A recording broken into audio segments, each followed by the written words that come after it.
नमस्कार दोस्तों, आशा करता हूं आप लोग अच्छे होंगे। और महाराष्ट्र में तो एक ही चीज हो सकती है जो हम सब देख रहे हैं और जान रहे हैं कि वहां पे वसूली बहुत तेजी से चल रहा है और वसूली के रैकेट को अगर कोई एक्सपोज कर रहा है तो उसके खिलाफ एक्शन लिया जा रहा है। ऐसा ही एक उदाहरण हमारे सामने आज है रश्मि शुक्ला। जी हाँ, इनके ऊपर एक्शन लिया जा रहा है। अब महाराष्ट्र में जो साइबर क्राइम की जो यूनिट है वो क्या कर रही है, साइबर सिक्योरिटी ने इनको समन भेज दिया। जी, तो मुंबई पुलिस के द्वारा इनको समन भेजा जाता है कि इन्हें उपस्थित होना पड़ेगा। और क्यों? क्योंकि ये जो ट्रांसफर रैकेट में इन्होंने फोन टैप किया था, जो अधिकारियों के फोन टैप हुए थे, जिन लोगों के द्वारा क्या किया जा रहा था उस फोन टैपिंग में, कि वो रिश्वत ले रहे थे। जी, ये ट्रांसफर करवाने के लिए, अगर आपको चलो ट्रांसपोर्ट विभाग में इस अधिकारी पद पे जाना है तो आप इतना पैसा दो और फिर आपका ट्रांसफर हो जाएगा। और चीज ये होती थी उस कॉल रिकॉर्डिंग में, जब बात हो रही है ना कि मेरे को भाई इस पद पे जाना है, तो वो जब रुपए मांगते थे और उसी के कुछ दिन बाद वो पद उसको मिल जाता था। तो ये सारी चीजें भाई विद फैक्ट चेक प्रूव हुई। और ये सारा जब रश्मि शुक्ला ने भेजा है ना, ये जब भेजती हैं आगे ऊपर अपने अधिकारियों को और होम मिनिस्ट्री तक ये चीज पहुंचती है, तो उसके ऊपर ये बैठ जाते हैं, उस फाइल को ये दबा देते हैं। 2019 की बात है। कोई एक्शन नहीं लिया जाता। आज जब ये एक्सपोज हो चुके हैं, वसूली का पूरा रैकेट एक्सपोज हो चुका है, ट्रांसफर रैकेट के ऊपर बात हो रही है, जब देवेंद्र फडणवीस आके विषय पे बात करते हैं, तो उसके बाद महाराष्ट्र सरकार, उद्धव ठाकरे को याद आता है, अच्छा ऐसा कुछ हुआ था, हमें शिकायत आई थी, चलो उस शिकायत के ऊपर बात करते हैं। तो बात क्या की जाती है? रश्मि शुक्ला की तारीफ नहीं की जाती है। जब ये इंटेलिजेंस में थी और इन्होंने इतना बढ़िया काम किया, इनकी तारीफ करने की बजाय क्या किया जाता है? कहा जाता है इन्हीं के खिलाफ एक्शन लिया जाएगा।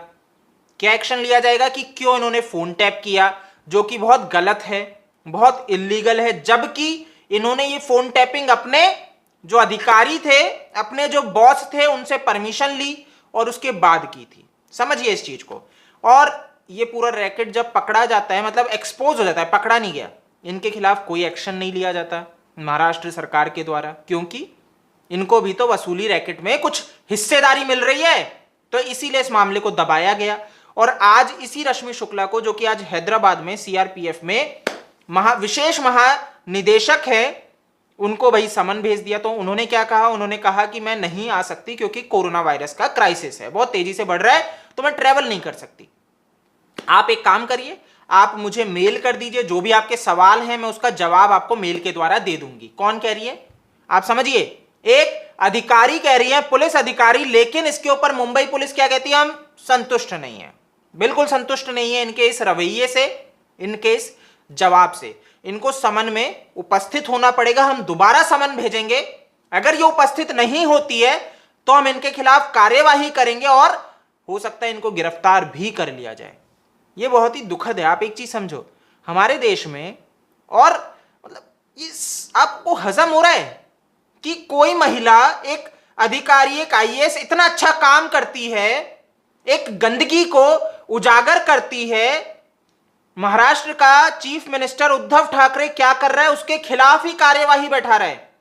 खुल्लम खुल्ला गुंडागर्दी चल रही है यहां पे महाराष्ट्र में। ये पूरे के पूरे आज एक्सपोज हो चुके हैं, लेकिन इनकी गुंडागर्दी आप देख रहे हो। दोस्तों, जागने का समय आ चुका है। इस तरह से ईमानदार जो रश्मि शुक्ला जैसे अधिकारी हैं, ये तो फिर भैया कभी न्याय नहीं रहेगा। ये कभी भी गलत चीज को एक्सपोज करेंगे तो इन्हीं को फंसा दिया जाएगा, इन्हीं को दबा दिया जाएगा, और ऐसा ही होता है।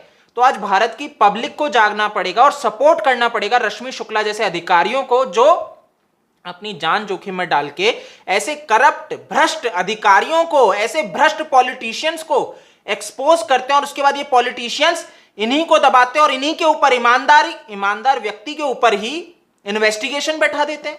नहीं, ये चीज नहीं चलनी चाहिए दोस्तों। हमें जागना पड़ेगा और इसके ऊपर बात करनी पड़ेगी, अगर आज तक नहीं कर रहे हैं तो। आई होप कि आपको ये समझ में आया होगा। रश्मि शुक्ला मदद करने को तैयार है, लेकिन उसके बाद भी वो कह रही है मैं ईमेल के द्वारा बता दूंगी, बट वो कह रहे हैं नहीं, आपको उपस्थित होना पड़ेगा। देखते हैं क्या पूरा विषय रहता है। बट जो भी है, आपको इसके ऊपर जो भी अपडेट आएगा मैं आपके समक्ष प्रस्तुत करूंगा। अगर आपने अभी तक इस चैनल को सब्सक्राइब नहीं किया है तो सब्सक्राइब कर लीजिए। आप मेरे को फेसबुक, ट्विटर, इंस्टा पे फॉलो कर सकते हैं। जय हिंद।